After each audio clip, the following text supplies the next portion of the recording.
दिन ढलने को था। पहाड़ी गांव होने के कारण गांव के आसपास के घने जंगलों से जंगली जानवरों की डरावनी आवाजें आना शुरू हो गई थी, जिन्हें सुनकर साकेत का दिल घबरा रहा था। बस ने गांव से लगभग 1 किलोमीटर पहले ही उसे उतार दिया और अब वो पैदल ही दादी के घर की ओर निकल पड़ा था। कुछ देर बाद वो अपनी दादी के घर पहुंचा और उसी के साथ कुछ धुंधली यादें साकेत के दिमाग को छू कर निकलने लगी।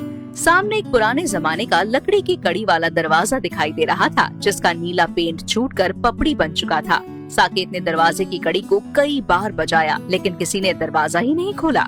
लगता है घर में कोई है ही नहीं। साकेत अभी वापस मुड़ने को था कि तभी उसे दरवाजे के सामने एक झुकी कमर और झुर्रीदार त्वचा वाली बूढ़ी औरत खड़ी दिखाई देती है। दादी माँ, पता नहीं आपने मुझे पहचाना या नहीं, लेकिन मैं यहाँ पर आपसे ही मिलने के लिए आया हूँ। मैं आपका पोता साकेत। साकेत खुशी से उछलते हुए बोलता चला जा रहा था, लेकिन सामने खड़ी दादी के चेहरे पर कोई भाव नहीं दिखाई दे रहा था। तुम्हें यहाँ नहीं आना चाहिए था। क्यों आए हो यहाँ? तुम्हें किसी ने रोका नहीं? रोका था, लेकिन मैंने किसी की नहीं सुनी। साकेत अपने माँ और पापा के साथ मुंबई शहर में रहता था। मुंबई में ही उसकी पढ़ाई लिखाई हुई थी, लेकिन फिर भी उसके मन में बचपन की वो यादें ताज़ा थी, जब वो अपनी दादी के साथ एक छोटे से गांव में रहा करता था। 2 दिन पहले। पापा, दादी वहाँ गांव में अकेली रहती है, हम कभी वहाँ जाते नहीं। मैंने सोच लिया है, मुझे अब दादी के गांव जाना है। बेकार की बातें मत करो। उस जगह से निकल पाना इतना आसान नहीं था। अब अगर हमें मौका मिला है वहाँ से दूर रहने का, तो उस अंधेरे में लौटने की बात मत करो मेरे सामने। लेकिन पापा, ऐसा क्या है उस गांव में? और अगर इतनी ही बुराई है तो दादी को वहाँ क्यों छोड़ा हुआ है? उन्हें अपने साथ क्यों नहीं लेकर आया आप? हो सकता है आपको अपनी माँ से कोई लगाव ना हो, लेकिन मैं अब दादी को वहाँ अकेले ऐसे गुमनाम जिंदगी नहीं जीने दूंगा। दादी हमारे साथ आकर मुंबई में रहेंगी। इतना कहकर साकेत गुस्से में पांव पटकते हुए अपने कमरे में चला जाता है। अगले दिन सुबह जब साकेत की माँ उसके कमरे का दरवाजा खटखटाती है, तो देखती है कि वो अपने कमरे में नहीं है। बस टेबल पर साकेत की हैंडराइटिंग में लिखी हुई एक चिट्ठी उसे पड़ी नजर आती है। मम्मी, पापा, आप लोगों को मेरी ज्यादा चिंता करने की जरूरत नहीं है। मैं कोई छोटा बच्चा नहीं रहा हूँ और घर छोड़कर कहीं भाग भी नहीं रहा हूँ। बस दादी के पास जा रहा हूँ। कुछ दिन उनके साथ बिताऊंगा और कोशिश करूंगा कि वो मेरे साथ शहर लौट आए। सत्यानाश, ये क्या कर दिया इस लड़के ने? चलिए, हमें भी चलना होगा, अब और कोई रास्ता नहीं है। चिंता मत करो, गाँव में माँ है और वो जानती है कि उन्हें अपने पोते की रक्षा कैसे करनी है। लौट आएगा कुछ दिन में। आज के दिन। अब तुम आ ही गए हो तो ठीक है। भीतर वाला कमरा तुम्हारे लिए खोल दिया है। कमरे में चारपाई है, घड़े में पानी भी रख दिया है। खाना खा लो, उसके बाद अपने कमरे में आराम करो। ठीक है दादी। और हाँ, भूल से भी रात के समय घर से बाहर मत निकलना। खिड़की खोलकर बाहर झांकने की कोशिश भी मत करना, समझ गए? साकेत ने दादी की बात सुनकर हाँ में गर्दन हिला दी। ऐसा नहीं था कि साकेत दादी की धमकी से डर गया था, लेकिन लंबे सफर की थकान के कारण बिस्तर पर लेटते ही उसे नींद आ गई थी। अगले दिन शाम को साकेत छत पर बैठा हुआ था कि तभी उसे अपनी दादी की आवाज सुनाई देती है। अरे छोरा, छत पर क्या कर रहा है तू? आज अमावस्या का दिन है। भूल से भी दिन छिपने के बाद घर से पाँव बाहर मत निकालना। दादी की बात सुनकर साकेत छत से नीचे आ जाता है। ये क्या चल रहा है? कल भी उन्होंने मुझसे कहा रात के समय घर से बाहर मत निकलना, और आज फिर से वही अमावस्या की बात कर रही हैं। साकेत अपने कमरे में बैठा हुआ था, तभी उसकी नजर अपनी दादी पर पड़ती। वो जमीन में बैठ नींबू और मिर्ची धागे में पिरोकर तैयार कर रही थी। पास ही में कुछ सुइयां और एक कटोरी में लाल रंग भी रखा हुआ था। दादी आंख बंद करके कुछ मंत्र पढ़ रही थी। मंत्र पढ़ने के बाद उन्होंने नींबू को लाल रंग से रंग दिया। इसके बाद उन्होंने एक एक करके नींबू के अंदर सुइयां चुभोई और फिर घर के दरवाजे और खिड़कियों पर उस नींबू मिर्ची को ले जाकर लटका दिया। दादी, ये सब क्या कर रही हो आप? ऐसे घर के बाहर नींबू मिर्ची क्यों लटका रही हो? बेटा, मैंने कहा ना, आज अमावस्या की रात है। आज की रात वो जरूर लौटेगी। अमावस्या की रात हमारे गांव पर बहुत भारी रहती है। जिस भी घर के दरवाजे पर उसे ये नींबू मिर्ची लटका हुआ नहीं मिला, उस घर के अंदर वो प्रवेश कर जाएगी। दादी की बात सुनकर साकेत की हंसी छूट जाती है। अरे दादी, कौन आपके घर में प्रवेश कर जाएगा? ये कैसी बातें कर रही हो आप? रूह है वो, भटकती आत्मा है। बचकर रहना उससे, किसी पर तरस नहीं खाती वो। दादी की बातों को सुनकर साकेत चुप हो जाता है। देर रात गए साकेत को शरारत सूझती है और वो दरवाजे पर लटके नींबू मिर्ची को उतारकर नींबू पानी बनाता है और छत पर जाकर उसे पीने लगता है। ये गांव वाले पता नहीं कब तक इन्हीं सब दकियानूसी बातों में फंसे रहेंगे। अरे नींबू चौखट पर लटकाने के लिए नहीं, नींबू पानी बनाने के लिए होता है। साकेत ने अपना मोबाइल फोन निकाला और वीडियो रिकॉर्डिंग ऑन करके वीडियो बनाने लगा। रात के ठीक 12 बज रहे हैं। मेरे हाथ में इस नींबू का बना हुआ नींबू पानी है, जिसे दादी ने मंत्र पढ़कर रंग रोगन करने के बाद चौखट पर लटकाया था। और शाम के 6 बजे से ही मुझे कमरे में बंद करके रखा था दादी ने। कह रही थी भटकती आत्माएं घर में घुस जाएंगी। रात के 12 बजे भी कोई भटकती आत्मा नहीं दिख रही मुझे छत पर। अभी काफी लेट हो गया है, अभी मैं सोने के लिए जा रहा हूँ। बाकी कल मिलते हैं। साकेत ने ये वीडियो अपने पापा को सेंड किया और उसके बाद अपना नींबू पानी खत्म करके वो अपने रूम में जाकर सो गया। रात के तकरीबन 3 बजे का समय था। कमरे से आ रही अजीब किस्म की खुशफुसाहट सुनकर साकेत की नींद टूट जाती है। आँख खोलते ही उसे कमरे से पसीने की तेज बदबू महसूस होती है। ऐसा लग रहा था जैसे कोई सड़ा हुआ नींबू जला रहा हो। धीरे धीरे करके वो सड़न बढ़ती जा रही थी और उसी के साथ कमरे में हल्का धुआं भरता जा रहा था। पसीने में उसके शरीर का रोम रोम भीग चुका था। घबराकर उसने पंखे की ओर देखा। पंखे पर एक काला साया उसे बैठा नजर आया, जो अचानक से साकेत के ऊपर कूद पड़ा। साकेत के मुंह से जोरदार चीख निकल गई और वो बेड से उतरकर नीचे खड़ा हो गया। कमरे में सिर्फ एक नाइट बल्ब जल रहा था, जिसकी धीमी नीली रोशनी में उसने अपने सामने एक साए को खड़े हुए देखा, जिसकी आंखें काली थी और मुंह से खून बह रहा था। उसके शरीर पर हूबहू वही कपड़े थे जो साकेत ने पहने हुए थे, लेकिन चेहरा बिल्कुल सफेद था। साकेत ये सब देखकर बुरी तरह घबरा गया। उसने चौंक कर लाइट जलाई, लेकिन अब कमरे में कोई नहीं था। ना वो परछाई, ना धुआं, ना गंदी बदबू।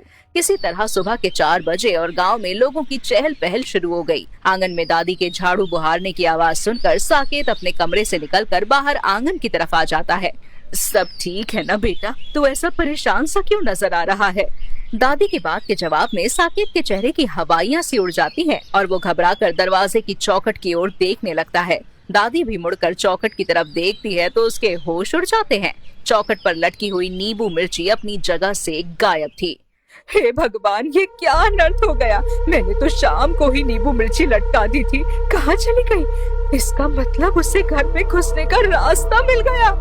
मुझे माफ कर दो दादी, वो कल रात में। इतना कहते ही साकेत का शरीर अकड़ने लगा और वो जमीन पर गिर गया। उसके मुंह से सफेद झाग निकल रहा था और आंखें पलट गई थी। दादी का चेहरा बिल्कुल सफेद पड़ने लगा था। उसे अनिष्ट की आशंका हो गई थी।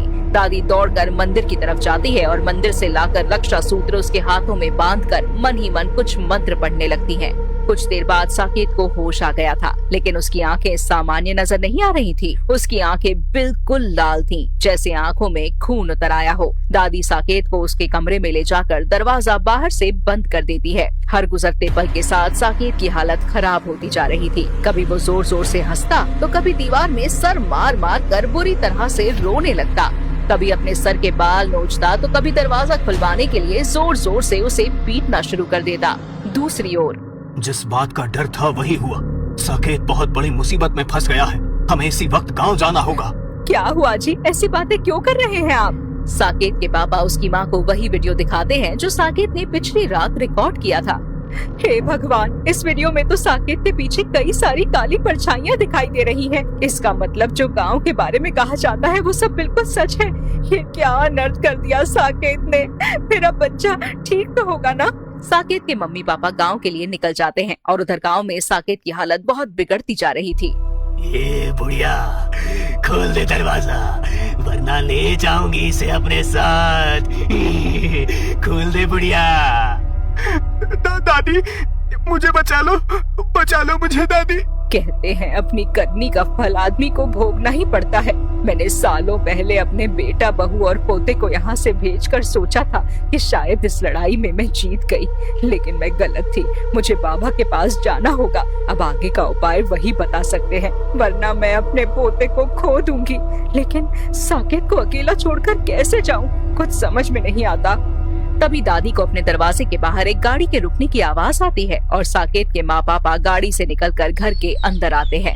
साकेत, मेरे बच्चे, तू ठीक तो है ना? पापा, अच्छा हुआ आप आ गए। देखो ना, दादी ने मुझे इस कमरे में बंद करके रखा है। मुझे बहुत भूख लग रही है। पापा, प्लीज दरवाजा खोल दो। ये क्या किया है माँ आपने? उसे कमरे में बंद करके क्यों रखा है? अच्छा हुआ मैं आ गया, वरना पता नहीं आप क्या करती मेरे बेटे के साथ। बावला मत हो, तेरे बेटे की भलाई के लिए ही उसे वहाँ बंद करके रखा है। ये सब चाल है उसकी, दूर रहे। अरे बिल्कुल ठीक तो है मेरा बेटा, बेचारा रो रहा है, तड़प रहा है और आपने उसे वहाँ अंधेरे में बंद करके रखा है। मैं कहती हूँ निकालिए मेरे बेटे को बाहर, वरना मुझसे बुरा कोई नहीं होगा।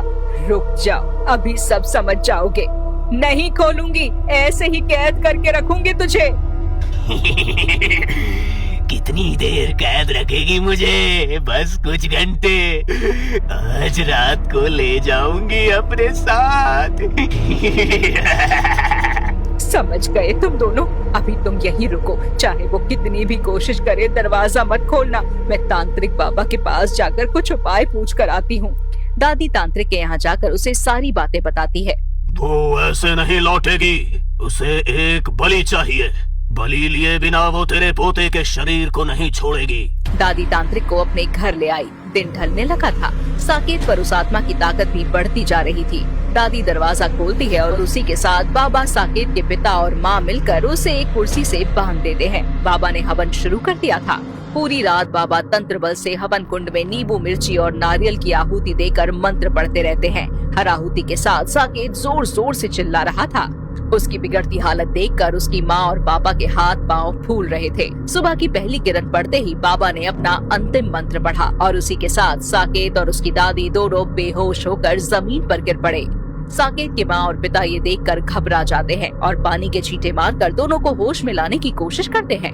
कुछ देर बाद साकेत होश में आ चुका था, लेकिन दादी, उन्होंने उस रात खुद की बलि देकर अपने पोते की जान बचा ली थी। दादी फिर कभी लौटकर नहीं आई। ये सारा खेल 25 साल पहले साकेत के दादाजी के साथ शुरू हुआ था। साकेत के दादाजी को तंत्र मंत्र की सिद्धियां पाने की धुन सवार थी। अपनी इसी जिद में उन्होंने सिद्धियां पाने के लिए 5 अमावस्या को लगातार कुंवारी लड़कियों की बलि दी थी। कहते हैं इंसान को अपने कर्मों का फल भोगना ही पड़ता है। अमावस्या के दिन उन 5 लड़कियों की मौत हुई थी। इसीलिए हर अमावस्या को इस परिवार के सदस्य की बलि लेने के लिए वो आत्मा लौटती है। ऐसी ही एक अमावस्या को साकेत के दादाजी की मौत हुई थी। उन प्रेत आत्माओं से बचने के लिए पिछले 25 सालों से दादी दरवाजे पर नींबू मिर्ची लटका रही थी। अपने बेटे और उसके परिवार को इन सब से बचाने के लिए दादी ने सालों पहले उन्हें शहर में रहने के लिए भेज दिया था और वादा लिया था कि वो फिर कभी इस गांव में लौट कर नहीं आएंगे। लेकिन नियति को शायद कुछ और मंजूर था। अपने परिवार को हर मुसीबत से बचाने का वादा दादी ने पूरा कर दिया था, लेकिन दादी की मौत इतना जरूर सिखा गई थी कि इंसानों की दुनिया के पार एक और दुनिया है, जिससे उलझना इंसान के लिए हमेशा घातक ही होता है।